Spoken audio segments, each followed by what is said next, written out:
Assalamualaikum warahmatullahi wabarakatuh. Selamat pagi.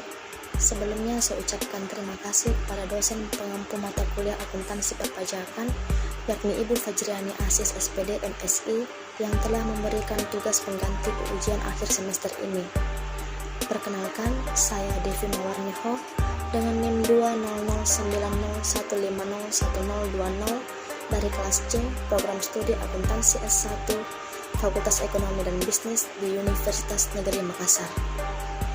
Kali ini saya akan menjelaskan dua topik yang terdapat dalam pembahasan mata kuliah akuntansi perpajakan, yakni ekuitas dan pendapatan, penghasilan, dan penjualan.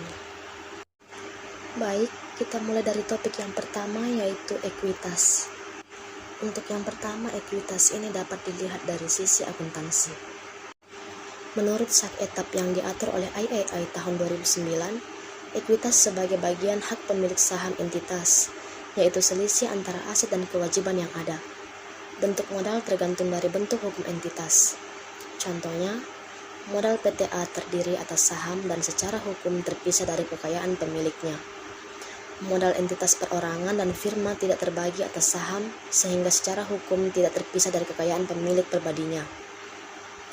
Akuntansi untuk ekuitas badan usaha yang bukan PT dilaporkan sesuai dengan peraturan perundangan yang berlaku untuk badan usaha tersebut dan SAK yang relevan.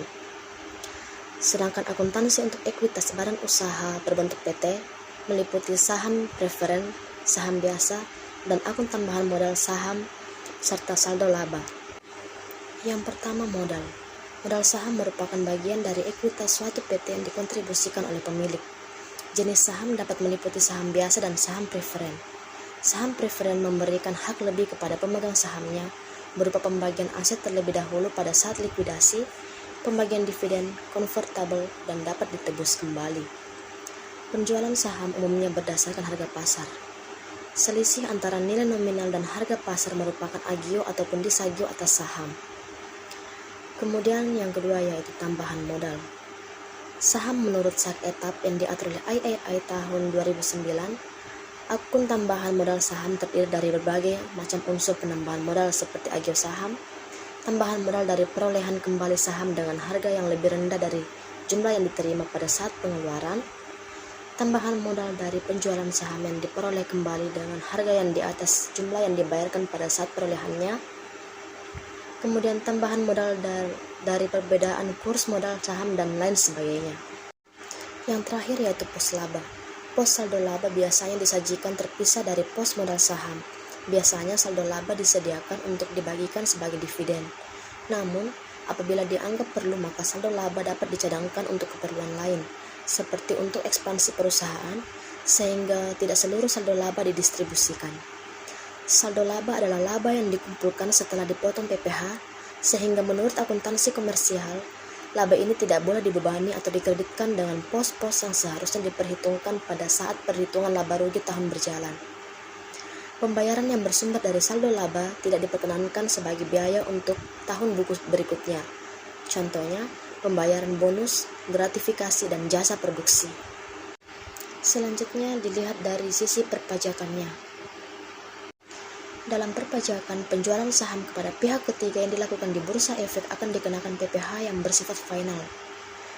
Berdasarkan PP nomor 14 tahun 1997-JO, KMK 282-KMK 04-1997-JO, SE 09-PJ 24-1997-JO, SE 15-PJ42-1997, maka untuk saham pendiri, pemilik saham pendiri dikenakan tambahan PPh sebesar 0,5% dari nilai saham perusahaan pada saat penutupan bursa di akhir tahun 1996. Jadi, total PPh yang dikenakan adalah 0,6% dari nilai saham perusahaan. Dalam hal ini, perusahaan diperdagangkan di Bursa Efek setelah 1 Januari 1997. Maka, nilai saham ditetapkan sebesar harga saham pada saat penawaran umum perdana. Saat terutangnya atau pemotongan PPh 23, PPh 26, ataupun PPh final atas pembayaran dividen atau bagian keuntungan dari PT dalam negeri, dengan ini disampaikan penegasan sebagai berikut. Yang pertama, bagi PT yang tertutup, saat terutangnya PPh 23, PPh 26, ataupun PPh final ialah pada saat disediakan untuk dibayarkan. yaitu pada saat pembagian dividen diumumkan dalam Rapat Umum Pemegang Saham RUPS tahunan. Kemudian yang kedua yaitu bagi PT yang terbuka. Kewajiban perusahaan untuk memotong PPh 23, PPh 26 ataupun PPh final baru timbul pada tanggal penentuan kepemilikan pemegang saham yang berhak atas dividen, recording date. Kemudian topik selanjutnya yaitu pendapatan, penghasilan, dan penjualan. Dilihat dari sisi akuntansinya, dalam SAK etap yang diatur oleh IAI tahun 2009, pendapatan berarti suatu penambahan aset atau penurunan kewajiban yang mengakibatkan kenaikan ekuitas yang tidak berasal dari kontribusi penanaman modal. Ruang lingkup pendapatan ini diterapkan untuk penjualan barang, pemberian jasa, kontrak konstruksi, serta penggunaan aset oleh pihak lain yang menghasilkan bunga, royalti, ataupun dividen. Nilai yang dipakai untuk mengukur pendapatan ini berkaitan dengan nilai ataupun harga yang disepakati dalam suatu transaksi. Transaksi tersebut tidak termasuk pengurangan seperti potongan perdagangan ataupun potongan retur, karena pengurangan itu langsung diperhitungkan kepada pendapatan. Entitas harus mengeluarkan dari pendapatan sejumlah nilai yang menjadi bagian dari pihak ketiga seperti pajak penjualan, pajak atas barang dan jasa, serta PPN. Selanjutnya dilihat dari sisi perpajakannya.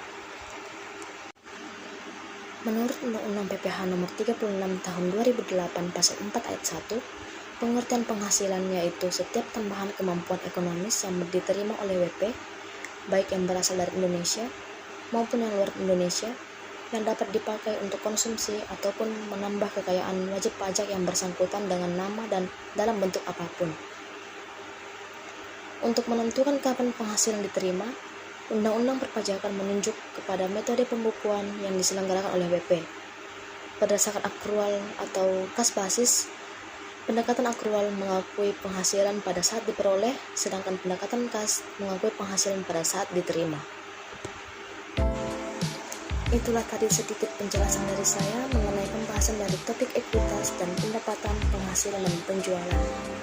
Terima kasih sekali lagi kepada Ibu Fajriani Asis SPD MSI atas kesempatan yang telah diberikan kepada saya untuk mengerjakan tugas akhir ini. Sekian dari saya. Assalamualaikum warahmatullahi wabarakatuh dan selamat pagi.